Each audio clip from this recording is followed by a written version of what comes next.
po, Balisong, Pilipinas. So, andito ako ngayon kasi tonight may special unboxing ako. So, para ito basta special ito. So, good day. Good day or good evening kung ano man yan ang pag-upload ko nitong video na to. So, sa mga hindi pa nakaalam sa akong blade enthusiast, simple lang. Blade enthusiast at recovering balisong addict. So, di ko na ipakita yung face mark ko kasi mahirap na eh. Dahil marami naman taong mapanghusga dahil yung ating hobby is sa ibang tao ay merong mga negatibong pananaw. So, especially sa balisong. Pero wala naman talagang alam sa wala naman talaga silang alam sa kultura at wala silang pagmamahal sa kasaysayan ng ating mga talim ng Pilipinas. So dahil hindi ko pa kita yung pangalan ko, itago niyo lang po ako sa pangalang siguro Derek. So ngayong araw mag-unbox po ako ng shipment galing sa kababayan ko. He's a fellow Negrense. So from Negros. And ako naman, I'm from Talisay City, Negros. So ito yung home ng famous Concepcion Lanzones at Kapestuhan Park and also the ruins if nakapunta na kayo dito. So ito naman ang kababayan ko ay tubo sa municipality ng La Castellana, Negros. So yung La Castellana is named after the famous Paseo de la Castellana sa Madrid. So isa siyang major street. Basta parang EDSA siguro. And back to sa municipality niya, it sits at the bottom of Canlaon volcano. So si Sir Eli siguro mahilig sa volcano. Ito yung taong sinasabi ko is si Sir Eli. So ayun, yung from my home to his home is ng 1 hour and 40 minutes drive from sa bahay ko. So dadaan ka muna ng Bacolod. So Bacolod is the capital city of our beloved Negros. So yung kanyang La Castellana is home to na lang ito, parang introduction na din sa kanya. Kasi special yung year ngayon sa kanya. So yung home niya is home to many festivals, namely yung mga Bailes de Luces, Banana Festival, mga Senior San Vicente, pumupunta sa doon for healing for healing. So, itong kababayan ko, isa siyang seaman noon. So, nag-graduate siya 1977 and ang asawa niya naman ay pamilya ng mga tagagawa ng balisong sa diyan sa Batangas. So, yung kanyang natawag namin diyan ugangan. Yung kanyang ugangan, father-in-law yata, if di ako nagkamali. Tapos, 4 yang bayaw ay manggagawa ng balisong. So, ang eldest bayaw niya is nag-start gumawa ng balisong before martial law pa. So, nang tumigil yung kanyang mga bayaw sa paggawa ay pumasok siya sa scene. So, yun, tapos biniyayaan siya ng 5 anak at yung nangyari kasi noon is, 'di ba, may CAP scholarship. Yung CAP scholarship ay nabigo at may something negative nangyari. And hindi nabigay yung mga scholarship sa mga anak niya. Sa ibang anak niya, isa lang yung nagana. Tapos yung sino nag-save ng pagpatapos ng schooling sa mga kids niya? Si Balisong Business. So, ito yung Balisong Business ay malaking tulong sa kanya. So, si Sir Eli Giron and Giron family, sila yung Giron Balisong. So, si Tatay Eli Rodrigazo Giron, siya yung talagang kababayan ko. Siya yung nag-handle ng Giron Balisong main. So, yung panganay niyang anak, yung tawag namin dyan is Subang. Ang panganay niyang anak ay handles JK Giron, House of Blades. So ano naman, sa Silang Cavite naman, si Jeps, yung kanyang second child is branch 2. So, yun. And sino pa? Si Joyce Ann. Si Joyce Ann, siya naman ang in charge sa Giron Balisong, yung sa FB nila. So, may nagchat sa inyo, siya si Joyce Ann. So, kami ni Tatay Eli, hindi kami Ilonggo. Like, misconception, hindi kami Ilonggo.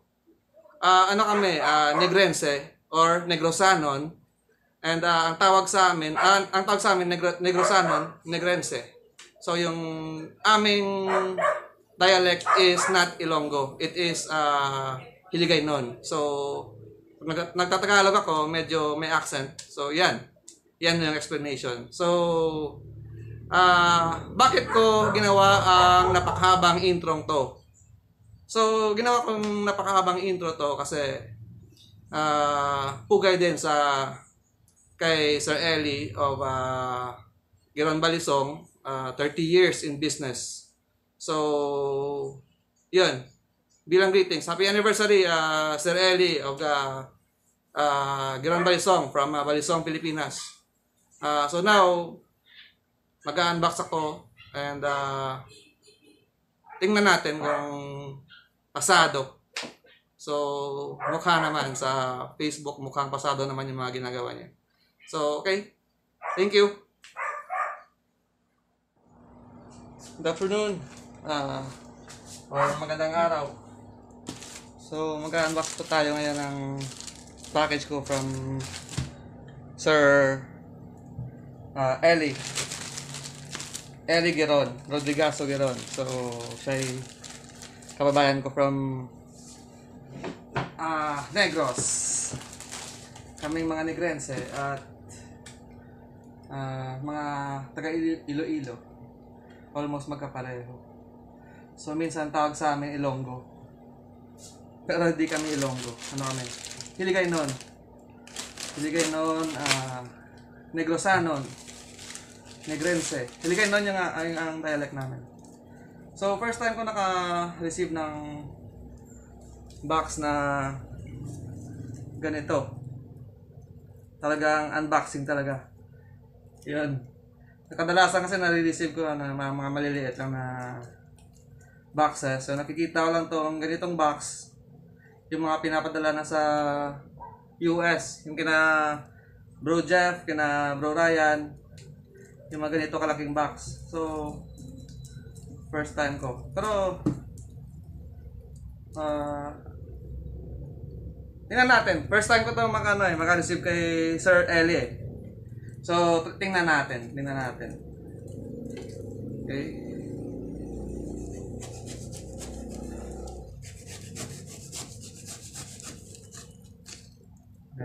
Ganda ng packaging ni Sir Eli. So, concerned. Ganda ng packaging niya eh. Naka-box at naka-styro, yung talagang totoong unboxing, yung hindi unsupporting. Naka-styro. At merong business card. So yung business card niya is, it reads Giron Balisong, Jocelyn Ateng Giron. Ayan yung number at Eli Giron. Andiyan yung number at yung mga business contact information. So guys, yan yung Giron Balisong. Okay? So proceed. Yung mga in-order ko nitong dalawa, galing to sa mga usual blade profile ni Sir Eli. Ka-Eli. Yung nakita niya sa page niya. So, pero yung handle ay ako na yung nag-design. Pero yung design ko is simple lang. Ito simple lang na hindi nangaagaw ng parang handle na lang yung tingnan natin yung quality ni Sir Eli. So yan, sa bolsters, yan yung kapal. And yung kanyang bolsters may baon. Yan, stainless bolsters. Yung isa,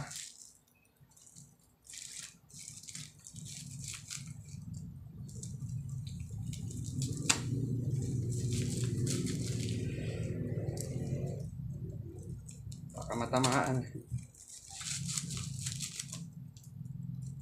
Yung bilis na ng isa. Yung isa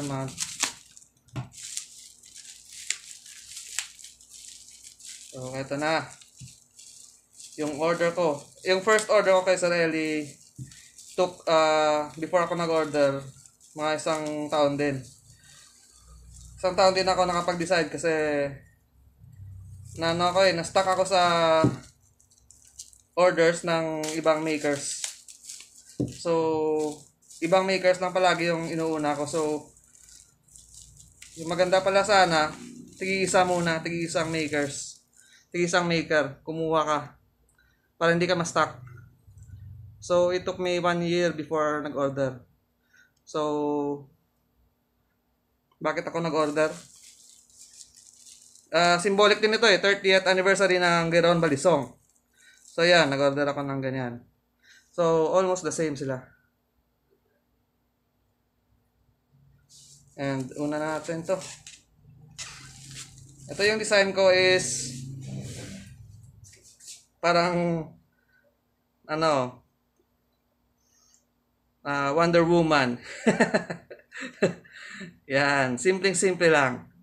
Stainless bolsters and may brass na parang puwet ni Wonder Woman. And bahi wood is yung pagkaalam ko bahi is black palm.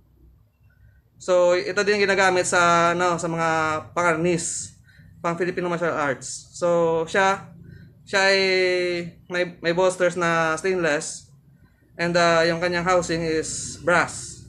And then brass ang maganda yung combination ng silver at gold. At simpleng lang, brown, neutral brown ng bahi. Yan. And yung kapal is yan. Kailangan ko pa bang wala akong caliper dito So yan. Mukhang 1/4 thickness. Yan. And open natin. Yan. Yung iba hindi smooth. Mahirap sa latch. Pero ito medyo okay na. So ngayon sa 30th anniversary ni Geron, meron silang promos. So you can avail their promos for this year. So 30th anniversary nila. Open natin. So ito tinatawag ni Sir Eli nito is one-sided. Hindi ko alam kung bakit one-sided. Pero ngayon nakita ko na kung bakit. Kasi 'di ba ice pick profile. Hirap. Ice pick profile and one-sided ice pick kasi double blade siya pero naka one side lang yung bevel ng kanyang edge. So ito right-handed, ito left-handed, 'di ba? Sa itak pag ganito left-handed, pag ganito right-handed. Yan.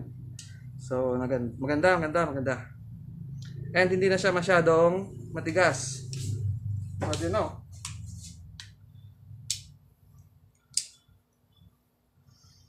Okay. Panalo to, panalo. Panalong ako. Hindi ako nag-regret. So, next is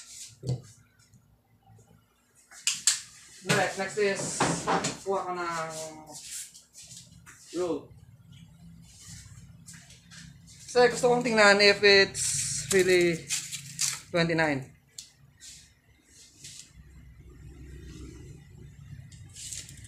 Hindi ko pa nasend ang caps Yan. Medyo rin siya, short ng konti. It's actually hirap. Ito na lang. Yan. 28.8. 28.8. Almost 29 na. Almost 29. So, maliit lang, maliit. So, okay, pasado. Pasado, gabi. Pasado yung, yung dito. Yung smoothness niya, yung thickness niya is okay. At mayroong giron. Tatak ng giron. Yan. Pasado to. Quality, quality. And next, let's go to the next. So, this one, I designed this na magmukhang traditional, balisong nakikita ko sa internet at sa mga kaibigan natin dyan na nagpo-post din. So, nilagyan ko ng mga baon na puti. Tig-dalawa. And yung brief ni Batman na sinasabi nila, brief ni Batman, panty ni Wonder Woman. So, alam niyo naman, si Batman at si Wonder Woman may story ang hindi alam ni Superman. So, yan. Ito yung mata ni Batman. Parang galit. Galit si Batman! Yan. So, ano to? I think yung black is resin or Carabao horn. Hindi ko na itanong eh. Pero ito yung drawing ko. Ito yung drawing ko. Yan. Sinunod talaga ni Sir Ellie. Beautiful. Beautiful, ano? Classic yung design. And 10 minutes na pala. So, yan. And open na natin. This one is a classic balisong. So, yung blade niya is classic also. Classic profile. Pero, available to kay Sir Ellie. Nagpagawa siya ng mga profile na ganito. It's a kampilan. So, yung maganda dito is, nakita ko sa kampilan kasi, wider dito sa bandang ulo. And dito, papayat. So, parang ganun yung nakikita ko sa mga swords eh. Kampilan swords. So, yan. And, okay siya. Very simple. And very okay. And the same rin. Smooth na siya. Same rin. And same profile also. Ang difference lang is ang blade at ang design ng handle. So, 10 minutes na tayo sa video. And would like to thank Sir Ellie Giron. Sir, salamat gid. Salamat gid sa pagbuhat sa akon nga balisong. Ginubra mo gid ang gusto ko. Thank you gid. Angi ko ya. Nami gid ya nami. Nami gid ya. I love it. So, yung mga gusto mag-order kay Sir Ellie, contact nyo lang siya. Hindi siya, hindi siya, ba yan? Always online siya. Always online. He tries to reply sa lahat ng, messages. So, yan. Mga bros. Mga titos. Magandang gabi at see you. Happy hunting ng balisong. Good night.